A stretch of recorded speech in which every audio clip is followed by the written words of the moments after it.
Vamos a abrir entonces nuestras Biblias y quiero hacer un repaso de la parte de esta mañana que estuvimos estudiando. Fuimos a Hechos capítulo 4, ¿recuerdan ustedes? Hechos capítulo 4, y ahí en el versículo 32 hablábamos que la multitud de los que habían creído eran de un solo corazón y una sola alma, y ninguno decía ser suyo propio nada de lo que poseían, sino que tenían todas las cosas en común. ¿Por qué? Se había derramado ¿qué? En este día, capítulo 2 de Hechos, el Espíritu Santo, en día de Pentecostés, se derrama en los corazones de todos los que habían creído. ¿Cuántos creyentes habían ahí de los que habían creído? Eran muchos. Y todos eran creyentes. Algunos creen que algunos eran, bueno, dicen que todos creyeron, pero todos eran sinceros. ¿Qué piensas? En medio de esa sinceridad había otras personas, ¿no es cierto?, que conformaban. Y esto sucede, hermano. Las iglesias, muchas de las iglesias tienen personas que realmente quieren servir al Señor. Han obtenido el Espíritu Santo por medio de Cristo, ¿no es cierto?, la promesa del Señor, del Consolador. Pero sin embargo, hermanos, podemos darnos cuenta, y amigos, que el Espíritu Santo llega a ellos, pero también, hermanos, otros pueden vivir engañados y estar entre los que ya creyeron, aún participando junto con ellos en cosas santas. ¿Por qué digo esto? ¿Cuáles son las dos cosas que observamos al decir que el Espíritu Santo y el dar están relacionados? Díganme ustedes, ¿cuáles fueron las cosas que observamos? Viene, se derrama el Espíritu Santo en la iglesia, tienen todas las cosas en común. ¿Qué pasa con Bernabé? Explíquenme, hermanos. ¿Qué pasa con Bernabé? Vende su heredad en su totalidad y lo da a sus discípulos. ¿Por qué? ¿Por qué vende la heredad? ¿Quién le mandó a vender la heredad? El Espíritu Santo. Ajá. ¿Él la vende porque alguien le dijo véndelo? No. ¿Era un compromiso que él tenía que cumplir? No. ¿Cuál era la razón verdadera por la que Bernabé ofrece esto a los pies de Dios? Obviamente para la administración de la iglesia a los discípulos. Exacto, la plenitud del gozo, el amor perfecto del Espíritu Santo. ¿Se acuerdan de esto? Bernabé dio por una razón, hermanos. Bernabé, ¿quién es el niño que está hablando? Creo que quiere participar un niño, ¿no? Bernabé, hermanos, da por la razón de que tiene al Espíritu Santo en su vida. Y ahora él entiende que tiene una riqueza mucho más grande, ¿no es cierto? Ahora él entiende que las posesiones materiales no tienen el valor con la herencia que ahora ha adquirido de parte de ¿quién? De Dios por medio de nuestro Señor Jesucristo. ¿Cuál herencia Bernabé podía ver ahora ya? ¿La vida eterna? Le rescató, obviamente esa es una respuesta general, pero le rescató. ¿Cuáles promesas tenemos nosotros, hermanos? Glorificación, ¿qué más?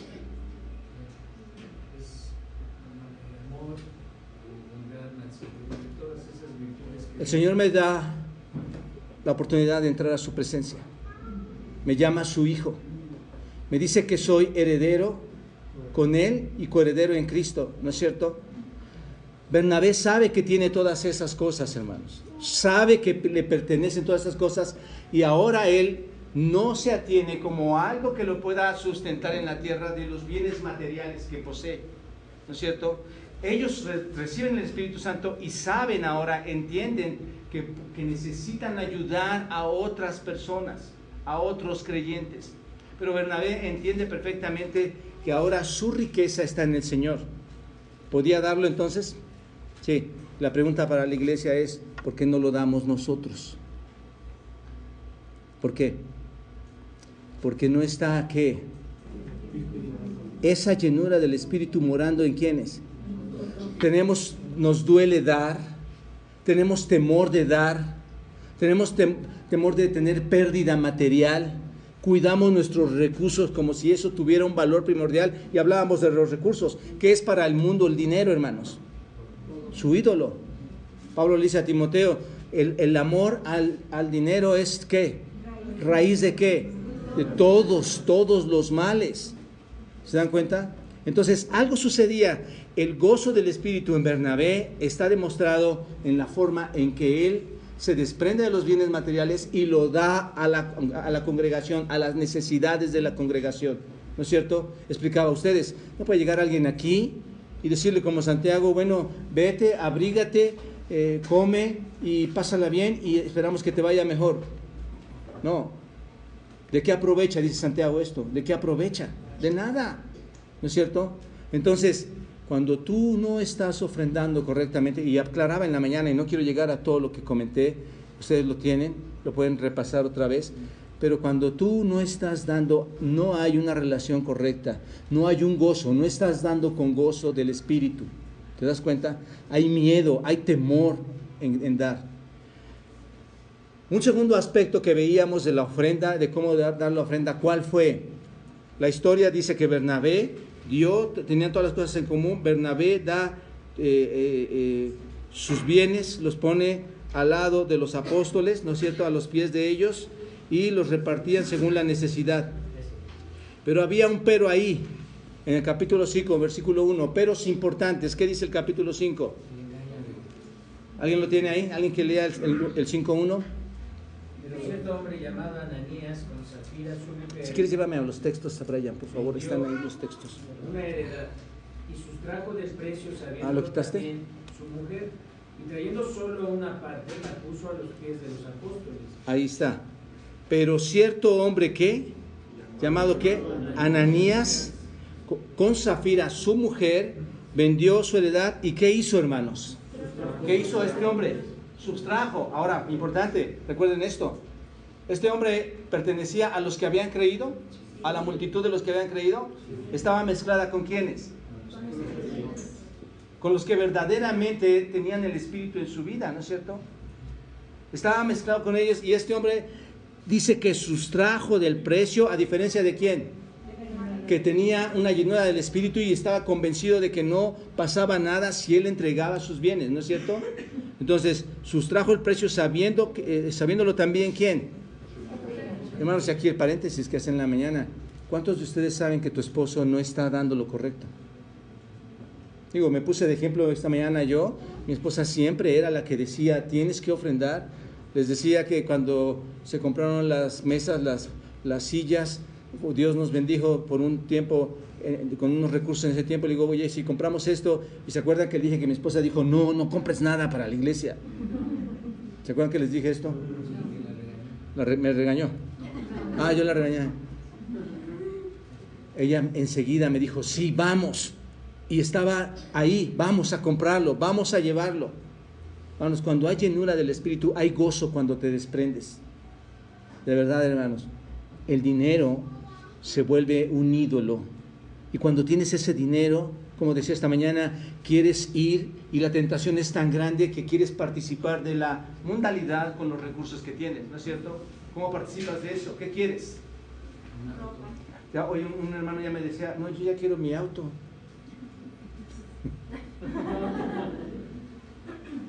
Y no hay nada de malo en tener posesiones, hermanos, absolutamente nada. Dios quiere que lo tengamos. Lo que dice es, no me ames, no me ames al igual o mejor, no ames más el dinero como me deberías amar a mí. Ese es el asunto, hermanos. Y Bernabé, hermanos, estaba haciendo esto.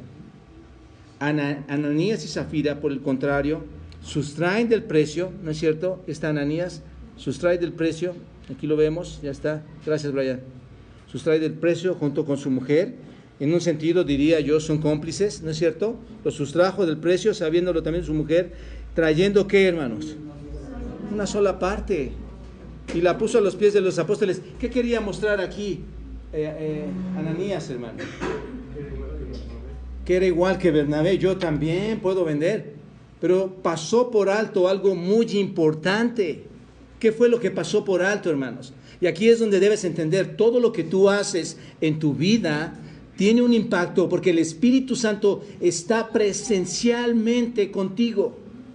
Si es que mora en ti, está viendo, oyendo, escuchando, no solamente en el lado de las ofrendas, decía. Tú puedes decir, venir a la iglesia y sentir que eres la persona más fiel, pero por otro lado, hermanos, creer que nadie de los hermanos te está viendo, pero el Espíritu está presente, oyendo y observando lo que tú estás haciendo mal. Y aquí sucede lo mismo. Ananías piensa que pueda tomar solamente una parte, dejar otra, ponerla a los pies y quedar igual que Bernabé. ¿Es cierto? Decíamos, es tanto el agrado a los hombres, que los hombres me vean, que yo estoy agradándoles, que yo estoy complaciéndoles, pero pasó por alto que a quien no complacía era Dios, quien sí lo estaba viendo por medio del Espíritu Santo. ¿Se dan cuenta? Entonces, lo pone ahí y Pedro le dijo, hermanos, ¿qué le dijo? Ananías, ¿por qué llenó Satanás tu corazón? ¿Para qué? Para que mintieses. Observen, para que me mintieses, Ananías. Yo soy el apóstol. ¿Eso es lo que dice la Escritura? Observen, muy importante poder interpretar la Escritura así. Para que mintieses al, ¿quién? ¿Quién es el Espíritu Santo, hermanos? Dios mismo. ¿La ofensa con quién fue, hermanos? Decía yo esta mañana, el pecado grande de Ananías fue su hipocresía egoísta. ¿No es cierto? Era una hipocresía de sentirse parte del grupo, por quererse igualar a otros que estaban creciendo en santidad como Bernabé. Y la vida de Bernabé es una cosa especial, hermanos, es otro tema. Pero queriéndose igualar a él, queriendo que los hombres lo vieran como él, ¿no es cierto? Y miente al Espíritu Santo, sustrayendo, esto es, robando del precio de la heredad. Ananías, ¿no era todo tuyo también? ¿No era todo tuyo? Hermanos, ¿no es suya la ofrenda? Esta mañana levantamos una ofrenda anual para el hermano en Guerrero, hermano Rufino. Muchos de ustedes han sido bendecidos por esto, por hacerlo. Pero, hermanos, no tienes tú tus recursos, no tienes por qué no mejor decir nada que estarte engañando tú y siendo falso dentro de la iglesia. Esa es la razón, hermanos. Las finanzas no están fuera de Dios, hermanos. Las finanzas están dentro de Dios porque le pertenecen ¿a quién? A Él. Ahorita vamos a entrar a esos detalles ya prácticos, pero observen, y nada más estoy dando el resumen de la mañana a grandes rasgos. ¿Qué pasa, hermanos? No por nada en el texto se repite 2 veces en el capítulo 5, versículo 5, y si no me equivoco el 11, se repite que vino un gran ¿qué? Temor. ¿En quiénes? Y sobre todos los que lo oyeron. Vino temor. ¿Por qué les vino temor a estos hombres? ¿Por qué, Pepe? Porque sabían que no pueden tentar al Espíritu, y ellos temían hacer lo mismo que ellos hicieron. La paga del pecado, hermanos, muerte. ¿Qué pasó a esta pareja? Murieron. Quiero recordarte que el pecado, hermanos, puede traerte muerte. Dios puede quitar a las personas aún por salud, por usar muchos medios, incluso la muerte, en tu forma pecaminosa. En estos hombres sucedió así, ¿no es cierto? Ellos pecaron y si tú dices, sustraer no es pecado, déjame decirte, claro que sí, porque la Escritura dice, como lo vamos a ver, que cada uno ponga aparte. No es una sugerencia, es un mandato, lo vamos a ver. Debes poner aparte ¿qué? ¿Qué es lo que tienes que poner aparte? De los recursos que no te pertenecen y que Dios quiere que los administres. Y ellos cometieron este error. Y básicamente, Pepe, cuando decimos qué pasó ahí, qué fue lo que hicieron Bernabé, Ananías y Zafira, ellos realmente mienten al Señor.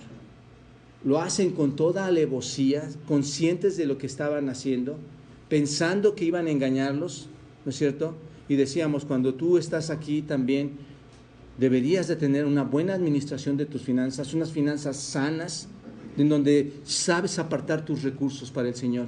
Y esto trae bendición en tu vida. Entonces, viene un gran temor. ¿Y el temor cuál fue? Te explico esto. El temor es que estos hombres vieron cómo murieron estas personas. Instantáneamente. ¿No es cierto? Ellos sabían que la iglesia había sido sembrada. Y yo les decía, hermanos, ¿tienen temor cuando no ofrendamos correctamente? Esta iglesia se siembra de temor ante los ojos de Dios cuando no estamos haciendo la ofrenda o el dar correctamente o incluso ayudar a otros, ¿no es cierto? Yo siempre les he comentado, aquí en la iglesia llevamos una administración donde tú puedes pasar y ver, observar cómo se manejan las finanzas. Y todo es visible, y aún lo que no lo puedes ver, ahí puede estar. Y no estamos, hermanos, al nivel de tener las finanzas correctas mientras no estemos ofrendando correctamente, ¿no es cierto? Decía en la mañana, iglesias, su mayor deseo es hablar del dinero, su mayor deseo es decir que el dinero es lo que más vale. Líderes preocupados por lo que los feligreses tienen en sus bolsillos, pero no se preocupan por lo que hay en el corazón de las personas. Y esta es la idea de la iglesia, preocuparnos por lo que hay en tu corazón, preocuparnos por tu necesidad espiritual. Pero eso no nos deja llevar a un lado las finanzas tuyas y propias de la iglesia. ¿Te das cuenta? Otros son engañosos, charlatanes, que te dicen, si tú das, ¿qué va a suceder? Ahorita lo vemos, vas a recibir más. Entonces, debe haber un temor santo al no hacer las cosas correctamente con los recursos que Dios te ha dado. Eso es lo que estábamos viendo. El Espíritu Santo, básicamente, entonces son dos cosas. Debemos dar con gozo en el Espíritu, y dos, el Espíritu Santo está presente y supervisando cuando damos o no damos. ¿De acuerdo? Así estaba sucediendo en este primer siglo, en esta iglesia en especial. Bueno, ahora quiero ir a cosas prácticas, mucho más prácticas. La pregunta sería, ¿cómo podemos entonces tener una visión bíblica del dinero? ¿Cómo puedo tener una visión bíblica? Déjame recordarles, porque ya hemos repasado algunas veces esto con ustedes en cuanto a las ofrendas. Déjenme decirles o recordarles brevemente algunos principios al respecto. Un primer principio que debemos estar recordando es todo lo que poseemos, todo lo que tenemos es del Señor. Es el primer principio. Todo es del Señor. ¿Están de acuerdo conmigo en esto? Si fuera todo del Señor y estuvieras de acuerdo, seguro que tus finanzas están saneadas porque sabes respetar tus recursos y lo darías al Señor. Si tú me dices que sí, entonces estás en esta posición. ¿Estás de acuerdo? Pero si no están saneadas tus finanzas y no estás ofrendando en la manera correcta, algo no está bien. Algo no está bien. Debemos entender que todo es del Señor. En ningún momento debemos pensar que le estamos, y piensen en esto, hermanos, que le estamos haciendo un favor a Dios con nuestras ofrendas. ¿Quién de nosotros le hace un favor a Dios por nuestras ofrendas?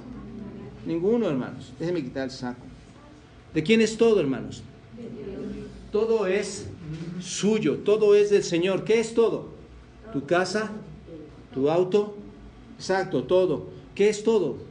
Tu dinero, y eso incluye no solamente las cosas materiales, todo es del Señor. Él es el creador, recuerden. También tu vida, tus hijos, tu esposa o tu esposo, todo le pertenece al Señor, hermanos. Pero Él es tan generoso, Él es tan bondadoso, Él es tan misericordioso, que todo lo que es suyo nos deja llamarle ¿qué? Mío, ¿no es cierto? Nuestro. Él es tan amoroso, hermanos, que lo que Él tiene y lo que Él posee, ¿de quién es esto, hermanos? Mío. Esto es mío. ¿De quién es esta Biblia? Es mía. ¿De quién son los hijos? Mis hijos. Míos. ¿No te parece que Dios es muy generoso al dejarme decir que lo que le pertenece a Él es mío también?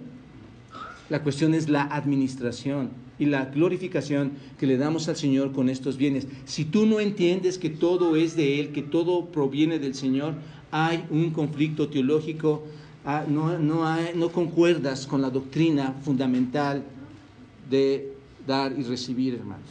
¿Se dan cuenta? Entonces, cuando ofrendamos, no hacemos más que darle al Señor una pequeña parte de ¿qué, hermanos? Y diríamos, no solamente una pequeña parte de lo que me da, sino una pequeña parte de lo que. ¿Qué pensaba Bernabé? ¿Cuánto tenía Bernabé, hermanos? Mucho. Entonces, no hacemos más que darle una pequeña parte de lo mucho que Dios me ha bendecido, ¿no es cierto? Aunque tú digas, no tengo, hermanos, aquí hay personas que tal vez, hay ciertos recursos escasos, pero ¿qué es lo que no tienes? Te pregunto, ¿qué es lo que no tienes? Si tú evalúas tu vida a la luz o al sustento de lo que tienes en bienes materiales, está mal evaluado. Tú debes evaluar tu vida de lo que tienes en relación con lo que Cristo te ha dado. Y si lo que Cristo te ha dado es tan generoso, tan abundante, una vida, ahorita voy a mencionar algunas cosas que nos ha dado, una vida abundante en Él, ¿qué tan ricos somos? Mucho. ¿Te das cuenta? Entonces, cuando ofrecemos, no hacemos más que darle una parte pequeña de lo que Él nos ha dado a nosotros. El tema del dinero, hermanos, nos gusta pensar, cuando hablamos de esto, siempre nos gusta pensar, ¿cómo decimos cuando llega este dinero y le dices a tu esposa, llegas, o a tu esposo? ¿Qué dices cuando tienes el dinero en la mano? ¿Qué dices? Mira lo que me he ganado, ¿no es cierto? Mira lo que tenemos. Así que esto es ¿de quién? Es mío. Así pensamos, hermano. Pensamos, esto es mío. Pues quiero decirte una cosa, hermano. Cuando pensamos de esa manera, estamos pensando antibíblicamente, estamos pensando equivocadamente. ¿Por qué?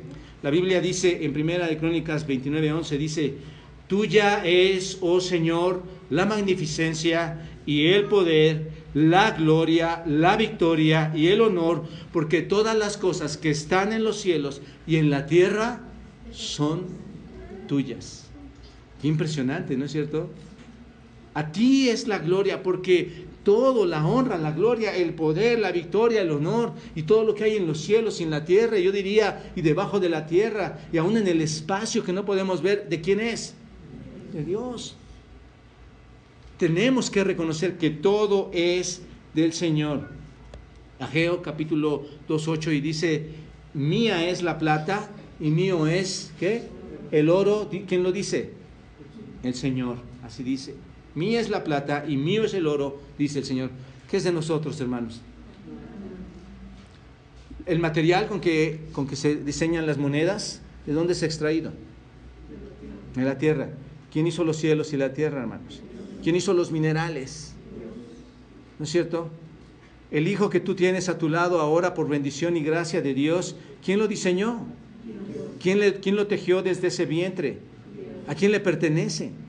Es de Él. ¿Te das cuenta?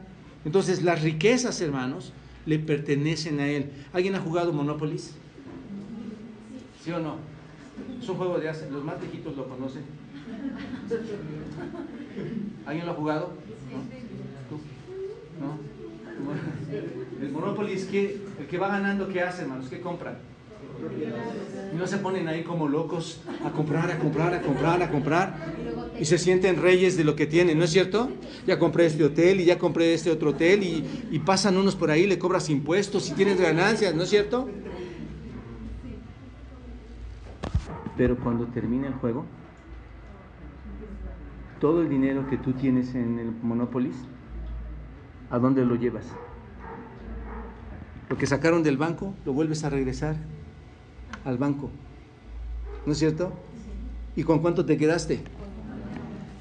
Todo lo que tú tienes le pertenece a Dios y no te vas a llevar absolutamente nada. ¿Entiende esto? Tienes que entender que todo le pertenece a Dios. Él tiene el control de todas las finanzas y todos los recursos y debes de ser un mayordomo diligente en administrarlo correctamente. No es un asunto fuera de la iglesia. El dinero es un asunto importante, hermanos, que Dios nos pide que arreglemos correctamente, que lo manejemos correctamente. Muchas de las vidas están quebradas por el dinero. Matrimonios rotos por el dinero. Es una advertencia fuerte y severa, ¿no es cierto? Entonces, ¿cómo describirías a alguien? Estamos por construir la iglesia. ¿Cómo nos describirías a nosotros los hermanos que nos estamos volviendo ingenieros y arquitectos ahora? Si no consideramos la cimentación, ¿cómo me describirías a mí? Dilo, no te preocupes, no te voy a decir nada. Eres un ignorante, eres un insensato. ¿Por qué? Porque no estás calculando el peso, las dimensiones correctamente, el cimiento. Exacto, no calculas, no piensas. Bueno, déjame decirte, de la misma forma o del mismo modo, Dios nos advierte de que no pongamos nuestra confianza en ¿qué? En las riquezas. 1 Timoteo capítulo 6. Porque las riquezas son la raíz de todos los males. ¿Te das cuenta? Entonces, tienes que entender esto. A Dios le pertenece todo. A los ricos de este mundo manda que no sean altivos ni pongan la esperanza en las riquezas, las cuales son inciertas, sino en el Dios vivo. Ahí pon tu esperanza en Él, al que le pertenece todo, que nos da todas las cosas como en abundancia. ¿Para qué? Para que las disfrutemos. Hermanos, no estén errando. ¿Quién tiene conflictos con las finanzas, hermanos? ¿Quién no puede ofrendar correctamente? Porque no estás considerando que todo lo que tienes le pertenece a Dios. Dalo a Él. Yo no quiero sonar como esas iglesias farsantes e hipócritas y anticristianas e idólatras que quieren en la prosperidad pedirte. No, hermano, yo te estoy pidiendo que glorifiques a Dios con tus finanzas, dentro de casa, dentro de tus gastos, que seas honesto con lo que tienes, que lo distribuyas correctamente y que participes en la iglesia como Dios te manda. Ese es el asunto. 2, si no me voy a quedar aquí en este nada más, tengo 10. La ofrenda es algo espiritual, no es algo material, hermanos. ¿Qué piensan de esto? La ofrenda es algo espiritual, no es algo más material. No se trata de ofrendar simplemente porque vamos a construir la iglesia. ¿Qué tonto sería eso? ¿Por qué? ¿Por qué estás ofrendando? Porque vamos a construir un salón. ¿Esa es la razón? ¿Cuál es la razón por la que ofrendan para construir un salón? ¿Cuál es la razón? Le pertenece a Dios, pero ¿cuál es la razón por la que hacemos esto? Porque queremos llevar el mensaje a otros, hermanos. Porque esta mañana no cabíamos nuevamente aquí y queremos que la iglesia vaya creciendo, ¿no es cierto? Que espiritualmente tenemos un objetivo espiritual. No queremos que solamente la iglesia se vea bonita, sino que otros ocupen un lugar para que escuchen ¿qué? El evangelio. Para que escuchen que en Cristo, hermanos, está la salida y no en los recursos, no en las finanzas que nos ahogan y nos matan muchas veces, ¿no es cierto? Entonces, nuestro uso del dinero, hermanos, expresa las prioridades ¿de dónde? El corazón. Depende cómo usas el dinero, es realmente lo que hay ahí en tu corazón. ¿Qué importancia le das a la iglesia local y a la extensión del reino cuando das el dinero, cuando das al Señor? Es muy importante. Déjame decirte, el presupuesto mensual que nosotros tenemos aquí en la iglesia es el reflejo de la extensión del reino que tenemos aquí en la iglesia. Si nuestras finanzas son bajas es porque no entendemos, hermanos, que queremos expandir el reino. Depende cuánto hay en la iglesia, depende cuánto entendemos la grandeza del reino de Dios y su expansión en la tierra, en tanto Él regresa por nosotros, hermanos. Alguien lo hizo espiritual y no material. ¿Recuerdan en Marcos capítulo 12, versículo 41? Espléndida demostración, una espléndida demostración de alguien que sabe dar espiritualmente. ¿Recuerdan a la viuda pobre? Observen, estando Jesús sentado delante del arca de la ofrenda, Él estaba viendo ahí los cuernos donde pasaba la gente junto al templo y depositaban las monedas. Es lo que dice aquí. Estando Jesús sentado delante del arca de la ofrenda, miraba ¿a quién? Al pueblo, cómo el pueblo echaba dinero en el arca. Y observen, Marcos capítulo 12, versículo 41-44. Y muchos ricos echaban, ¿qué? Mucho. Muchos ricos echaban mucho. ¿Por qué? Observen, y dice, y vino una viuda pobre y echó 2 blancas, o sea, un cuadrante. Una blanca, hermanos, es una moneda de cobre, es una moneda de cobre de la más pequeña denominación. Hagan de cuenta que eran como menos de 5 centavos de lo que es nuestra moneda. Eso era lo que ella tenía en su mano. Y dice, vino una viuda pobre y echó 2 blancas, o sea, un cuadrante era de la moneda equivalente a un denario de aquel tiempo de la moneda romana, nada más que Marcos nos está haciendo esta igualdad de monedas, pero bueno, también un pedacito de lo que era un denario, del salario de un día, el más pequeño pedazo, eso es un denario. Entonces, vino una viuda pobre y echó 2 blancas, o sea, un cuadrante. Entonces, llamando a sus discípulos, les dijo, qué clase, hermanos, vean la cátedra que el Señor da ahí. Llama a sus discípulos, les dijo, de cierto os digo, que esta viuda pobre echó más que todos los que han echado en el arca. ¿Cómo? ¿Cómo dices eso, Señor? Si los ricos echaron ¿cuánto? Mucho. ¿Quién entiende esto? ¿Hay una contradicción en la Escritura o Cristo no estaba viendo bien las cosas? ¿Nuestro Señor Jesús no estaba viendo bien las cosas? ¿Qué estaba pasando, hermanos? ¿Qué piensan? Dios siempre ve el corazón de los Ellos... se interpreta de esa manera en la palabra lo que la viuda hace, porque se desprende de todo literalmente. Exacto, observen, dice, de cierto digo que esta viuda pobre echó más que todos los que han echado en el arca, porque todos, ahí está ¿por qué? Ahí está la respuesta, Él la da. ¿Por qué? Porque todos han echado de lo que esos ricos eran muy ricos y les sobraba mucho. Ahí está la diferencia. Y esta mujer dice, pero esta de su pobreza echó ¿qué? Todo lo que tenía, todo su sustento. Si lo llevamos en un sentido literal, lo deberíamos de leer así. Todo lo que tenía para vivir, lo dio. ¿Qué era todo lo que tenía para vivir? 2 blancas, que equivalen a ¿cuánto, hermano? Quiere decir que esta mujer, ahora, en su vida natural, le iba a costar más trabajo que vivir, subsistir, le iba a costar más trabajo. ¿Por qué? Porque el Señor Jesús dice, y Él no miente, que puso todo lo que tenía. ¿Cuánto trabajo te cuesta a ti y a mí dar, pensando que nos vamos a quedar sin? ¿Te das cuenta? No es una enseñanza humana, hermanos. Es una enseñanza bíblica. Esta mujer dio todo lo que tenía. Esta mujer en realidad ya no iba a tener para comer, ya no iba a tener para sustentarse, ¿no es cierto? Lo que tenía que hacer ahora para vivir, ¿qué era? Conseguir más de lo que había echado, porque ahora ¿cuánto tenía? Nada. ¿Y estos ricos cuánto tenían, hermano? Mucho. La viuda, hermanos, nos da un ejemplo maravilloso de lo que es en realidad una ofrenda sacrificial. Esa es una ofrenda sacrificial. Tenemos que entenderlo, hermanos. Entonces, la ofrenda no es material, la ofrenda es espiritual. 3, para el Señor es la ofrenda, no para los hombres. ¿Para quién es la ofrenda, hermanos? ¿No? La ofrenda es una forma más de expresar nuestra devoción al Señor, ¿no es cierto? ¿Qué piensan? ¿Están conmigo en eso? ¿Mostramos glorificación, devoción, amor al Señor cuando ofrendamos? ¿O la ofrenda no tiene nada que ver con la vida espiritual? ¿Qué piensan?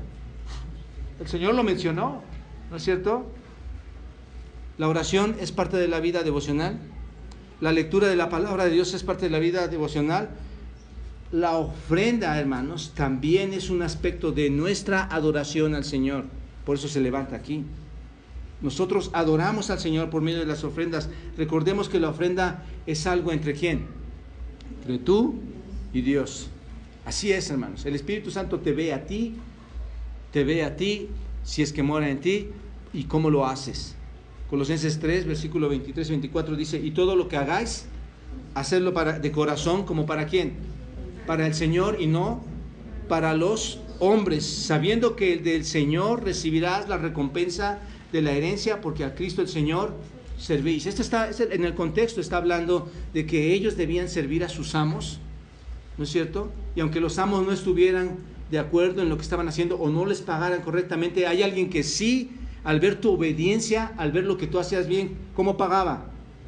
Bien, recibiréis la recompensa de la herencia, porque a Cristo el Señor sirves. Tú tienes que dar tus ofrendas para el Señor y no como para los hombres. ¿Cuántas personas pueden decir, no, yo en esa iglesia no doy? No, yo ahí están estas familias, yo no doy. No, hermanos. La iglesia da para el Señor, porque va a ver, hermanos, el Señor nuestro esfuerzo, nos asegura que vamos a recibir una recompensa justa, una recompensa eterna. Apocalipsis 20 dice en el versículo 13, y vi a los muertos grandes y pequeños puestos de pie ante Dios, y los libros fueron abiertos, y otro libro fue abierto, el cual es el libro de la vida, y fueron juzgados los muertos por las cosas que estaban escritas en los libros según sus obras. Es importante que lo que hagas, lo hagas bien.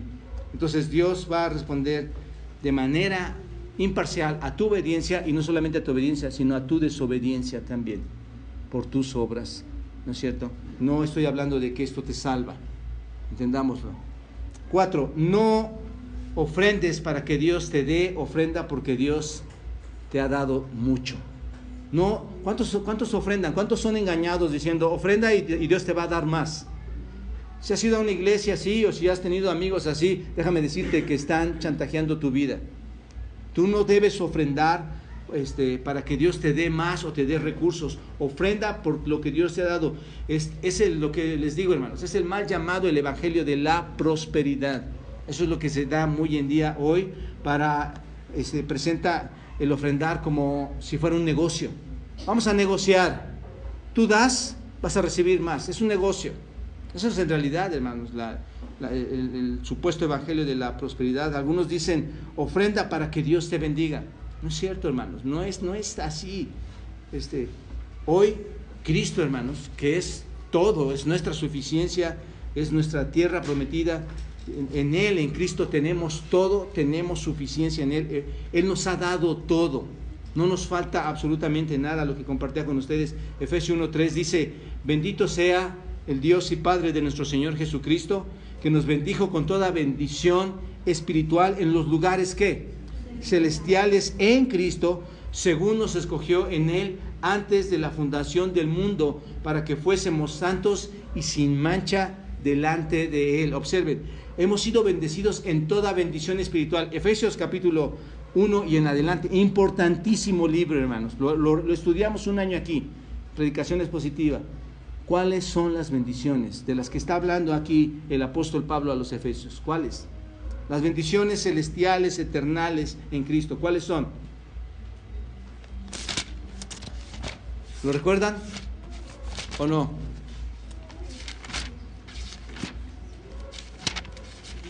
Dice Efesios, hermanos, en el capítulo 1: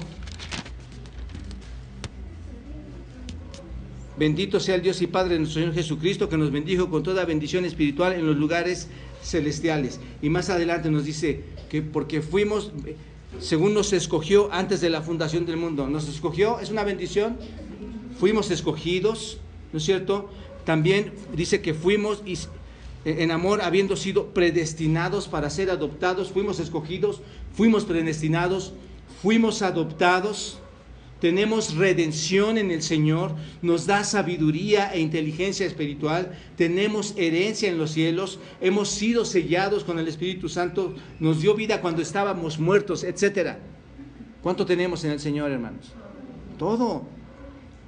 No creamos que debemos ofrendar para que Dios nos bendiga, sino al revés, hermanos. Ofrendemos, ¿por qué? Porque de Dios hemos recibido ¿qué? Todo. Esa es la idea. No ofrendo para que Dios me dé, sino que yo ofrendo porque me ha bendecido y tengo todo en Él. Bernabé. Ahí está, Bernabé. A la vista, hermanos. Ofrendemos porque debemos ofrendar porque Dios nos ha bendecido. ¿Te ha dado algo el Señor? A ver, alguien dígame, ¿qué le ha dado el Señor? ¿Qué te ha dado el Señor? No, todo es general. Dime algo que te ha dado el Señor. La salud.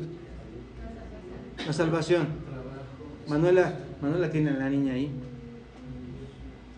Eso no es casualidad, hermanos. Tiene una hija. ¿Quién está al lado de su esposa en este momento? ¿No te parece sorprendente, Pepe, que tengas a Anita a tu lado? Eso es impresionante, ¿no es cierto? ¿Quién te lo dio? Dios. ¿Tienes sustento y abrigo? ¿A quién le faltó hoy, hermanos?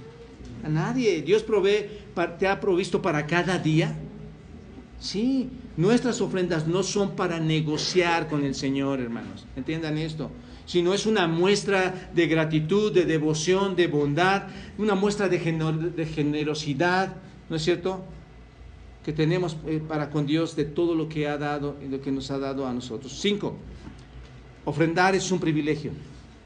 Ofrendar es un privilegio. Nosotros podemos conocer muchas causas importantes, nobles, por las cuales vale la pena invertir el dinero, ¿no es cierto? Quiero ayudar en esto, quiero ayudar en esto otro, hay muchas causas. Pero hay una causa, hermanos, muy importante, hay una causa por excelencia que nos incita a tener que ofrendar en la obra de la iglesia. ¿Cuál es esa causa? La extensión del reino, del evangelio. Te voy a decir, nosotros estábamos en una sala de este tamaño.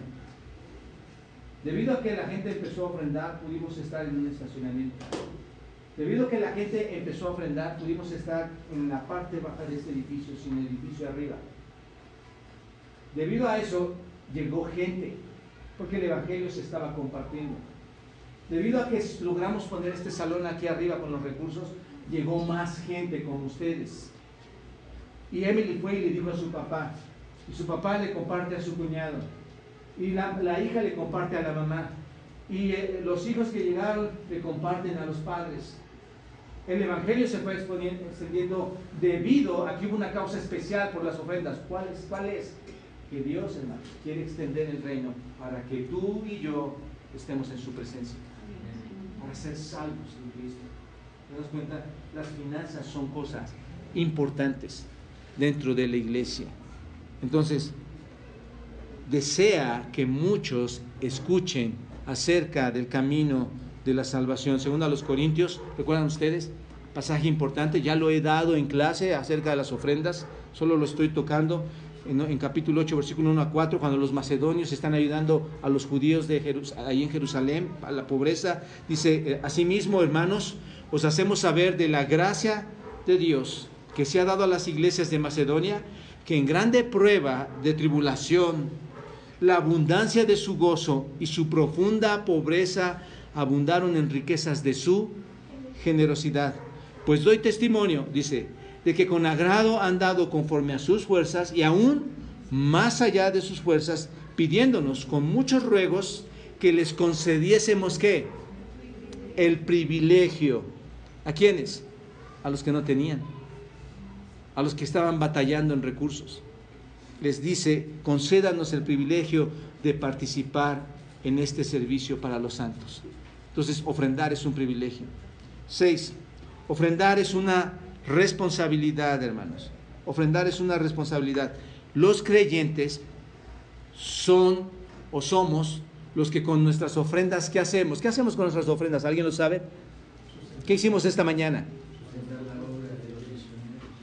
Nosotros sustentamos la obra del misionero, ¿no es cierto? No estoy diciendo que estamos arriba del Señor, pero el Señor nos manda a hospedar a nuestros misioneros, a ayudar a nuestros misioneros, a dolernos con nuestros misioneros.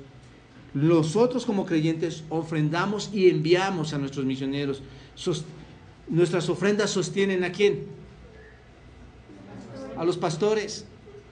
Nuestras ofrendas construyen ¿qué, hermanos? Iglesias.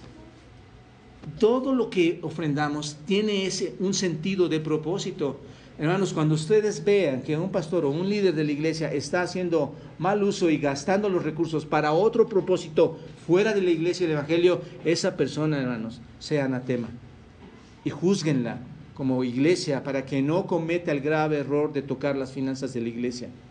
Tienen todo su derecho y no lo permitan, hermanos. ¿De acuerdo? Entonces, el apoyo de cada iglesia en su localidad, por eso somos una iglesia local, es una responsabilidad de cada uno de ustedes, es una responsabilidad de los miembros que componemos la iglesia. 1 Corintios 8, 3 y 4 dice, pues doy testimonio que con agrado han dado conforme a sus fuerzas y aún más allá de sus fuerzas, pidiéndonos con muchos ruegos que les concediésemos el privilegio, y observen, de participar en este servicio con los santos. Entonces la ofrenda es una responsabilidad. Participamos en el servicio con los santos. ¿De acuerdo? Debemos ser responsables cuando damos. Una ofrenda también la ofrenda debe de ser también generosa, no solo responsable, sino la ofrenda generosa. ¿Cuánto das? No me digas cuánto das. No quiero saberlo.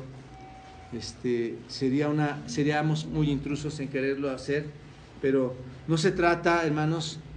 Muchos dicen, ¿cuánto voy a dar? Pastor, ¿qué hago? ¿Cuánto debo dar? ¿El diezmo? Mira, no vamos a entrar a debatir si debemos dar el diezmo, si debemos dar menos del diezmo, o debemos dar más del diezmo. Solo quiero decirles una cosa. En el Antiguo Testamento, el diezmo era parte de la ley.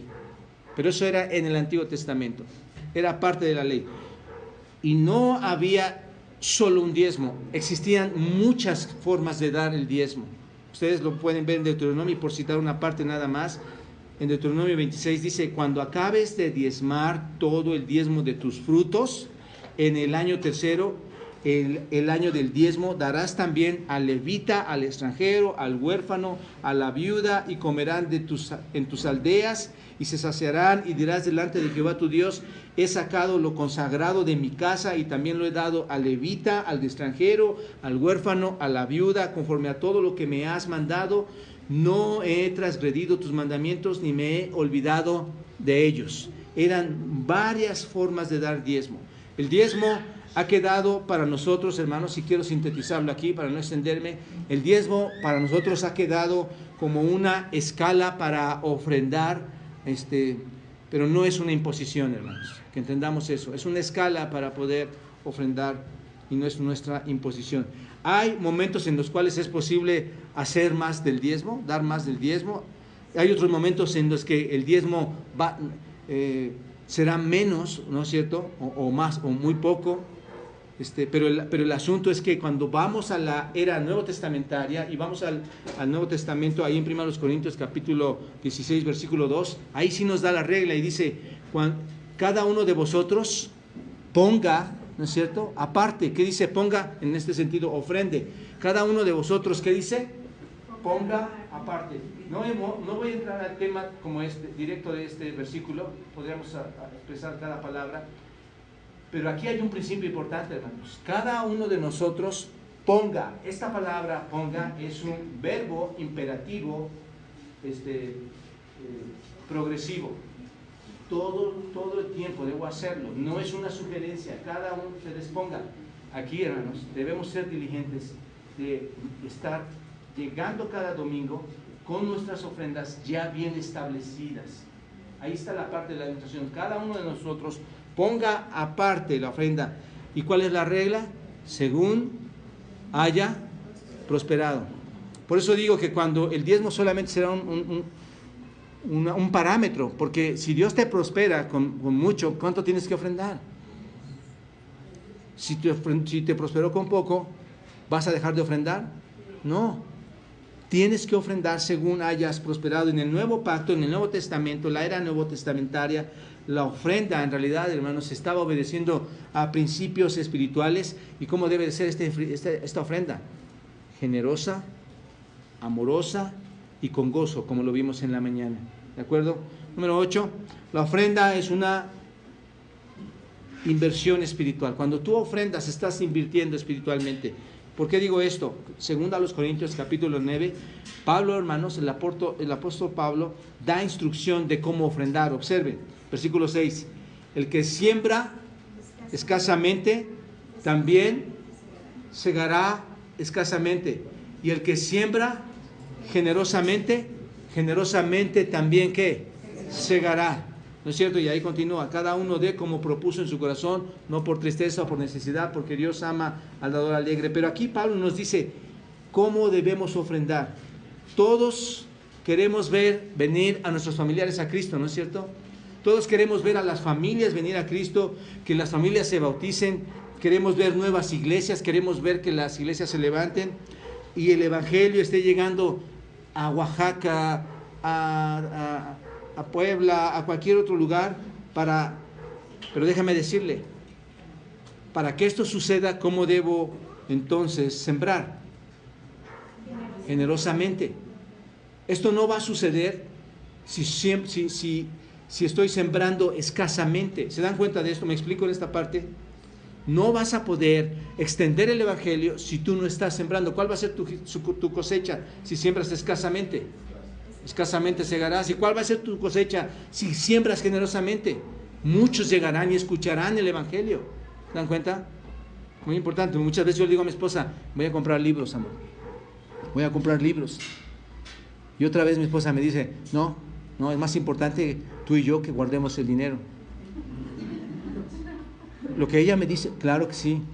Le informo para que sepa, para que entienda. Acabo de comprar otra colección de MacArthur. ¿Por qué, hermanos? Porque yo quiero instruirme, quiero leer y quiero conocer para que otros puedan conocer también. Queremos expandir el Evangelio, aunque nos cueste. Aunque a veces tengas que pagar más, necesitamos expandirlo. Entonces, Dios usa el esfuerzo, Dios usa el tiempo, Dios usa las ofrendas de los creyentes para traer fruto espiritual. ¿Cuándo? En su tiempo. Cuando has cosechado, cuando llegue la cosecha, cuando has sembrado generosamente, Dios va a hacerlo. 9, debemos ofrendar con gozo. Lo vimos esta mañana. Nos recuerda 2 Corintios 9:7 otra vez cómo hemos de ofrendar, no con tristeza ni por necesidad. ¿Por qué? Porque Dios ama al dador alegre. Yo te hacía esta pregunta esta mañana. Si la ofrenda es dar con gozo, ¿cómo has ofrendado durante estos años? Y llegábamos a una reflexión importante, hermanos. ¿Realmente hemos llegado a ofrendar con gozo? Tal vez ni lo pensábamos. Pero tú debes de llegar y decir, por ejemplo, ¿acaso cuando vas a llegar al culto, ¿no? La ofrenda es parte del culto del Señor, recuérdalo. ¿Acaso cuando llegas acá a orar a la iglesia, llegas enojado? Ay, yo voy a orar. Ya voy a orar. Ya, vamos a cantar. Ay, vamos a cantar. No glorificamos a Dios con los cantos. No glorificamos a Dios con la oración. Y estamos gozosos aquí orando internamente, fuertemente al Señor. No cantas al Señor y hay veces que estás llorando y dices, porque Él fue crucificado en la cruz y dio su vida por mí. ¿No te estremece tu cuerpo cuando cantas y oras? Pues lo mismo, hermanos, cuando ofrendamos debe estremecerse nuestro cuerpo porque es una forma de glorificar a Dios. Es servicio para Dios. Es exactamente igual, ¿no es cierto? No ofrendes con tristeza. Entra por esta puerta y di, traigo mi ofrenda. Señor, traigo lo que te pertenece. No quiero robar absolutamente nada. ¿Te das cuenta? Y finalmente, de estos 10 puntos les doy 20 subpuntos más. Ofrenda con medida o medidamente. De nuevo, capítulo 2 de Corintios 9, 2 Corintios 9:7. Cada uno dé como propuso en su corazón. La ofrenda, hermanos, insisto, y lo hemos oído, no debe de ser una ofrenda improvisada del domingo. ¿Quién planeó su ofrenda este domingo? Seamos honestos, acuérdense, ahí está Zafira y Ananías. ¿Quién dijo, esta es la ofrenda del domingo? Si lo hiciste, qué bendición, qué bendición. Dios va a bendecir tus finanzas. Dios va a bendecir tu vida en muchas áreas. La ofrenda no se debe improvisar el domingo.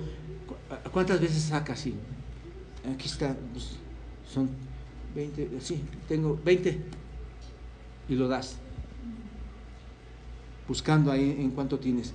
Cuando el dinero llegue a tus manos, ya sea por tu salario, ya sea por un bono de trabajo, ya sea por algo que hayas recibido, una herencia de tu tatarabuelo o bisabuelo, ¿no? Decide en oración, siéntate y decide en oración, Señor, ¿cuánto tengo que darte? ¿Cuánto debo de regresarte? ¿Vas a ofrendar? ¿Cuánto vas a ofrendar? ¿Tienes la actitud correcta en tu corazón? Entonces, según hayas meditado, prepara tu ofrenda para llevarla el domingo. Dice Pablo, para cuando yo llegue, ya todas estén dispuestas para ser recogidas o recogidas. Eso es la enseñanza del apóstol Pablo. Hermanos, estas son algunas formas prácticas que bíblicamente aprendemos para ofrendar. Tienes que hacerlo. Sanea tus finanzas. Las deudas son malas. Ofrenda con gozo. El Espíritu está observando. diligentemente cómo administras lo que le pertenece a Él. Salmo 24 dice: de Jehová es la tierra y su plenitud, el mundo y los que en él habitan, porque Él la fundó sobre los mares y la afirmó sobre los ríos. ¿De quién es la tierra, hermanos? Entendamos, no vas a enriquecer al hombre, vas a participar en la expansión del reino. Sé diligente, no cometas el pecado de extraer lo que no te corresponde. Señor, ayúdanos, Padre, a ser diligentes en esta área y muéstranos, Padre, que todo te pertenece por medio de tu palabra, que todo es tuyo, Señor, que la ofrenda no la debemos ver más que con ojos espirituales, Padre, que la ofrenda, Señor, te la debemos otorgar a ti, no dirigirla hacia los hombres, que debemos ofrendar por lo tanto que tú nos has otorgado, por las muchas cosas que tú nos has dado, y que es nuestro privilegio y nuestra responsabilidad, y que la debemos dar con generosidad, Señor. Ayúdanos a entender, Señor, que invertimos espiritualmente cuando lo hacemos, y Señor, que ese gozo de dar las ofrendas, Señor, sea cada día cuando lleguemos a nuestra iglesia. Bendice a estas familias, Padre. Seguramente tienen sus diferentes necesidades cada una de ellos. Señor, pon en la mesa el pan diario. Gracias, Padre, por tus bondades, que nunca nos abandonas y tenemos lo necesario y suficiente en ti. Señor, ayuda a estas familias, ayuda a tus hijos. Y Padre, que tu palabra sea viva y eficaz para aplicarla en cada área. En Cristo Jesús te lo pido. Amén.